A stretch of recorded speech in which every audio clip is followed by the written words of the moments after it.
అధికారం అనేది శాశ్వతం కాదు కదా. హ్మ్. అధికారం శాశ్వతం అనేది ఎవరైతే నమ్ముకొని ఉంటున్నారో, పరిపాలన కొనసాగిస్తారో వాళ్ళకు కూడా చరిత్ర సమాధానం చెప్తది. హ్మ్. చరిత్రలో నియంతలు కాలగర్భంలో కలిసిపోయిన సందర్భాలున్నాయి.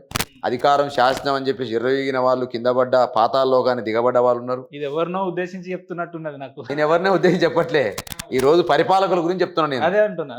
పరిపాలన శాశ్వతమని, హ్మ్. మేమే రాజులమని, మేమే నియంత్రణమని, మేమే చెప్తే వినాలని, మేము చెప్పినట్టే నడవాలని, మాదే మొత్తం రూలింగ్ అని, మేము తప్ప ఎవరు రూల్ చేయలేరని చెప్పేసి ఎవరైతే విర్రవీగుతూ హ్మ్. ప్రతిపక్ష పార్టీ నాయకుల్ని గొంతు నలపాలని, ప్రతిపక్ష నాయకుల్ని గొంతు జైల్లో వేయాలని, ప్రతిపక్షం అనేది ఉండేది లేకుండా చేయాలని ఎవరైతే ప్రయత్నాలు చేస్తారో ఈ మాటలన్నీ వాళ్ళ తగులుతాయి. అంటే మీరు చెప్పే అంశాలన్నీ గతంలో బీఆర్ఎస్ వాళ్ళకు వర్తిస్తదేమో అంట మేము ఇటు బ్రదర్, మేము 10 ఏళ్ళు పరిపాలన చేసినాం. ఆ. ఈ 10 ఏళ్ల పరిపాలన కాలంలో ఎవరిని కూడా మేము కావాల్సుకొని జైలు వేయలే, ఎవరి మీద అక్రమంగా కేసులు పెట్టలే, ఎవరిని తీసుకెళ్లి ఇబ్బందులు పెట్టలే, అంటే ఈ రోజు ఎవరి మీద ఆరోపణలు చేయలే. నేను అంటున్నాను, కాంగ్రెస్ పార్టీ అంతకంటే ముందు మాకంటే ముందు 10 ఏళ్ళు 2004 నుంచి 2014 వరకు వాళ్ళే వేయలేరు. హ్మ్. మేమేం వెళ్ళలే కదా. ఉమ్మడి రాష్ట్రంలో వాళ్ళే 50 ఏళ్ళు పరిపాలన చేసిరు.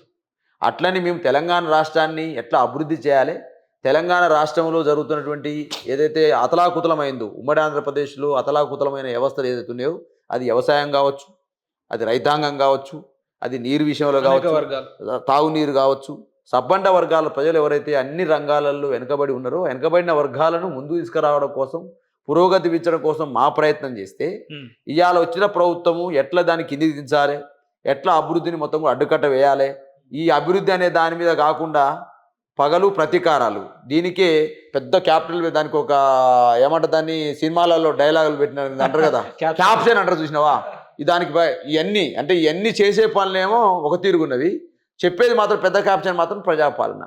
నేను అడుగుతా ఉన్నాను మీ టీవీ ద్వారా, ప్రజాపాలన అంటే ప్రతిపక్ష నాయకుల్ని జైలు వేయడమేనా? ప్రజాపాలన అంటే గత ప్రభుత్వం మీద ఆరోపణలు చేయడమేనా? ప్రజాపాలన అంటే అవినీతి అని చెప్పేసి 14 నెలలుగా 12 రకాల ఇష్యూలు తీసుకొచ్చి ముందలేసి ఒక్క అంశాన్నన్నా ఇవాళ తేల్చిరా బ్రదర్? డైవర్షన్ పాలిటిక్స్ చేసి ప్రజలకు ఇచ్చిన హామీలను మర్చడం తప్ప ప్రజాపాలన అంటే ఏంటంటారు. నేను ప్రజాపాలన అంటే ఇవాళ నేను అడుగుతా ఉన్నా రేవంత్ రెడ్డి గారిని సూటిగా అడుగుతా ఉన్నాను. నేను ఇవాళ ఇంతకుముందు ఎవరు తగులుతాయి అన్నావు కదా ఈ మాటలు, ఇవాళ రేవంత్ రెడ్డికే తగులుతాయి ఈ మాటలు నేను అడుగుతా ఉన్నా. గతంలో కేసీఆర్ గారు 3 నెలలు మంత్రివర్గ విస్తరణ చేయకపోతే కేసీఆర్ నియంత లెక్క పరిపాలిస్తూ ఏదో జరిగింది. నేను అంటున్నా బ్రదర్, నేను ఆ రోజు మేము అధికారంలో ఉన్నాము, ఆయన ప్రతిపక్షంలో ఉన్నాడు, మాట్లాడిన పెద్ద పెద్ద మాటలు, పెద్ద పెద్ద భారీ డైలాగులు వేసిండు, క్యాప్షన్లు.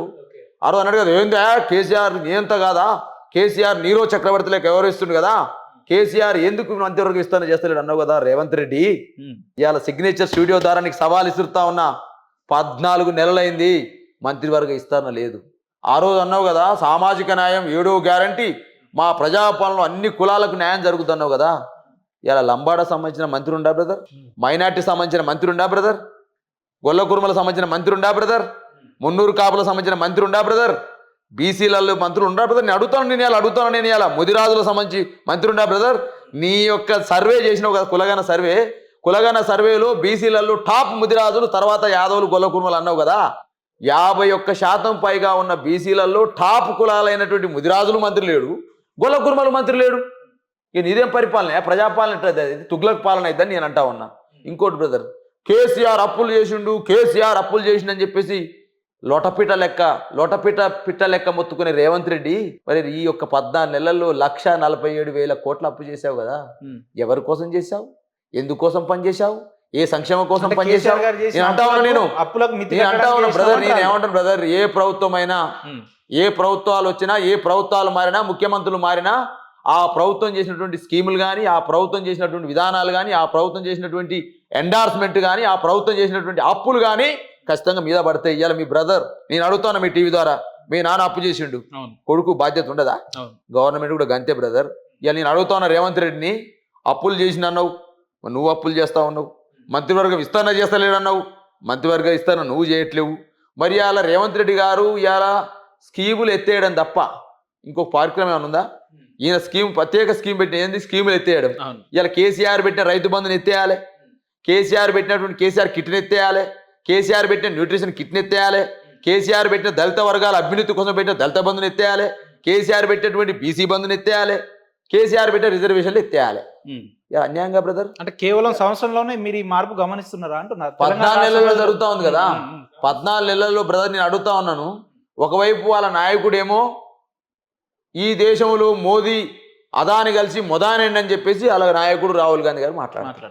అదే అదానితోటి నేను చట్టా పట్టాలు వేసుకుని ఈ రేవంత్ రెడ్డి గారు ఈ కాంగ్రెస్ పార్టీ ముఖ్యమంత్రి. మొదటి పాయింట్. రెండో పాయింట్ చెప్తాను నేను. వాళ్ళ నాయకుడేమో మోదీకి వ్యతిరేకంగా పార్లమెంట్లో తన యొక్క సభ్యత్వం సంబంధించి ఏదైతే చేస్తా ఉన్నారో ప్రమాణం చేస్తా ఉన్నారో అప్పుడు ఏం చేస్తున్నారండి, రాజ్యాంగం పట్టుకుని నడుస్తాడు. వాళ్ళ నాయకుడేమో ఇక్కడ రాజ్యాంగాన్ని ఉల్లంఘన చేస్తా ఉన్నాడు. పార్టీ ఫిరాయింపుల పేరుతోటి ఒకవైపు ఏమో నీ రాష్ట్రంలో హిమాచల్ ప్రదేశ్లో 6 ఎమ్మెల్యేలు రాజ్యసభ సభ్యత్వానికి బీజేపీ ఎంపీలకు ఓటేస్తే ఇదెక్కడ అన్యాయం ఇది అని చెప్పేసి వాళ్ళని సస్పెండ్ చేస్తావు. వాళ్ళకి పెన్షన్ రాకుండా కూడా చేస్తుంది ఆ గవర్నమెంట్. కానీ ఇదే రాష్ట్రంలో 10 మంది ఎమ్మెల్యేలను గుంజుకుంటావు.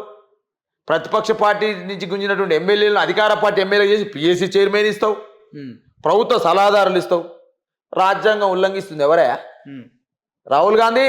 నేను అడుగుతున్నా, మీ నాయకుడు కాదా, మీ ముఖ్యమంత్రి కాదా, కాంగ్రెస్ పార్టీ ముఖ్యమంత్రి రాహుల్ గాంధీని అడుగుతాను రాజ్యాంగం ఉల్లంఘించేది. కాబట్టి ఒకవైపు అదానితో చట్టాపట్టలు వేసుకొని తిరుగుతుంది నువ్వు, మీరు రాహుల్ గాంధీ గారు అదాని వ్యతిరేకమని ఆయన మాట్లాడతాడు. రాజ్యాంగం చేతపట్టుకొని రాజ్యాంగం ఉల్లంఘిస్తుంది మోదీ ప్రభుత్వం అని మాట్లాడతాడు, కేంద్ర ప్రభుత్వం అని మాట్లాడతాడు రాహుల్ గాంధీ. ఇక్కడనేమో రేవంత్ రెడ్డి గారు రాహుల్ గాంధీ రాజ్యాంగాన్ని ఉల్లంఘించుడు, పార్టీ ఫిరాయింపులు ప్రోత్సహించుడు. ఇంకోటి బుల్డోజర్ కా రాజ్ అని చెప్పేసి ప్రియాంక గాంధీ గారు, రాహుల్ గాంధీ గారు ఉత్తరప్రదేశ్ పోయి యోగి మీద కొట్లాట చేస్తారు. మరి ఇక్కడ బుల్డోజర్ రాజ్యం నడుస్తుంది కదా. సుమారు 10,000 కోట్ల రూపాయల నష్టాన్ని, పేద ప్రజల ఆస్తిని ఇండ్ల రూపంలో కూలగొట్టిరు కదా. వాళ్ళ బతుకుల్ని ఛిద్రం చేసి దసరా దీపాలు లేకుండా చేసిరు కదా, బతుకమ్మ లేకుండా చేసిరు కదా హైదరాబాద్లో హైడ్రా పేరుతోటి. మరి ఈ బుల్డోజర్ రాజ్యం ఏందా రేవంత్ రెడ్డి? ఇవాళ నేను 100కు 100% ఈ పరిపాలనలో ఇవాళ రీసెంట్గా నువ్వు అడిగిన క్వశ్చన్ ఏదైతే ఉందో కులగన్న అని చెప్పేసి చెప్తా ఉన్నారు. ఇలా కులగన్న పేరుతోటి బ్రదర్ నేను ఇలా వాళ్ళు ఇచ్చిన లెక్కలే నేను చెప్తా ఉన్నా. నేను ఏందన్నా మొత్తం ఫైల్స్ పట్టుకొని తిరుగుతున్నారు. ఇలా ఈ పార్టీ చేస్తున్నటువంటి దురాగతాలు ఏదైతే ఉన్నాయో 2014లో సకల జనుల సర్వే మేము ఏదైతే చేసినామో మేము బయట పెట్టలే. ఆ రోజు వాస్తవంగా మేము సర్వే చేస్తామని చెప్పలేదు, ఆ సర్వేని బయట పెడతామని చెప్పలేదు, అది కులగన కోసం అని చెప్పలేదు. ఆ రోజు కొత్తగా ఏర్పడ్డ రాష్ట్రంలో ఎన్ని కులాలు ఉన్నవి, ఎన్ని వర్గాలు ఉన్నవి, ఏ ప్రజల యొక్క ఆర్థిక స్థితిగతులు ఏంటి, వాళ్ళకి ఏం చేయాలనే ఆలోచనతో ఆ రోజు మీ సకల జనుల సర్వే చేసినాం. ఒక్కరోజు చేశాం.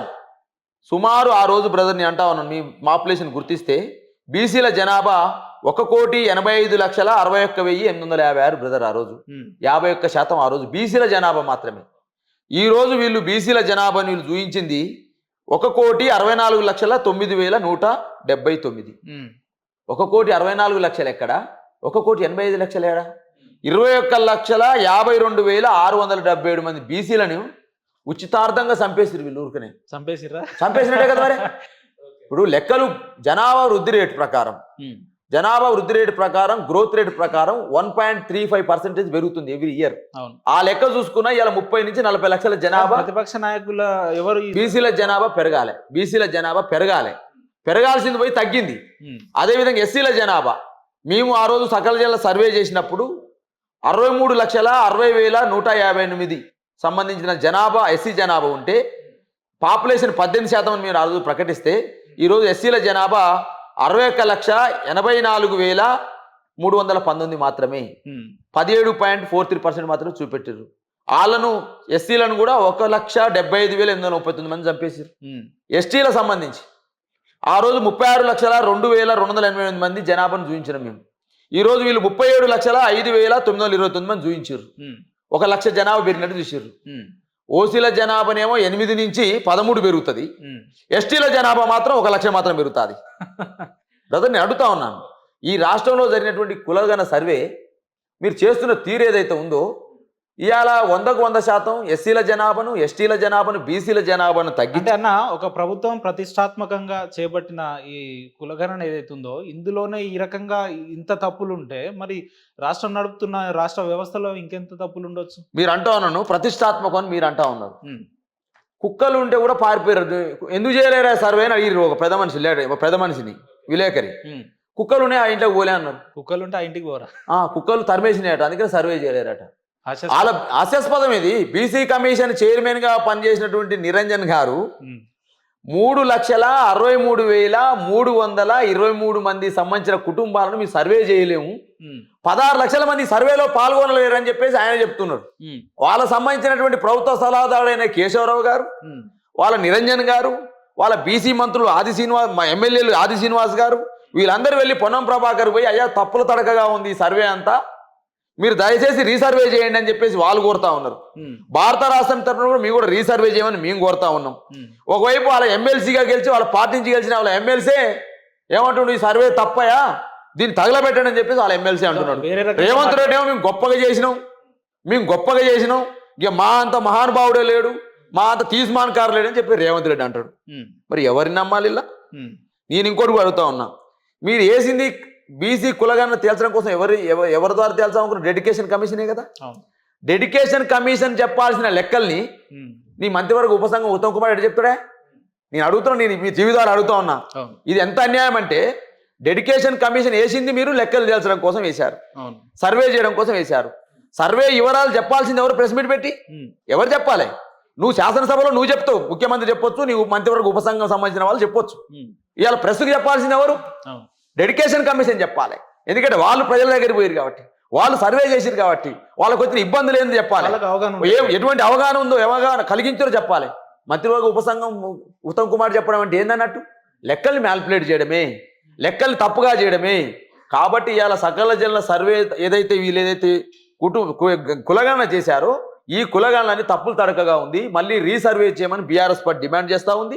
దానిలో భాగంగానే నిన్న మా కేటీఆర్ గారు వర్కింగ్ ప్రెసిడెంట్తో 600 నుంచి 1000 మంది దాకా ప్రజాపతిలు తెలంగాణ ప్రాంతం నుంచి అందరూ కూడా సమావేశం కావడం జరిగింది. మండల స్థాయిలో, నియోజకవర్గ స్థాయిలో, జిల్లా స్థాయిలో మొత్తం కూడా బీసీ సంఘాలను కలుపుకొని ఈ కులగణన పైన డెఫినెట్గా, ఈ సర్వే పైన డెఫినెట్గా మన వాయిస్ వినిపించాలి. బీసీలకు అన్యాయం జరిగింది, బీసీల జనాభాను, ఎస్సీల జనాభాను, ఎస్టీల జనాభాను తక్కువగా చూయించిందని చెప్పేసిన భావనను ఇలా డెఫినెట్గా ప్రజలు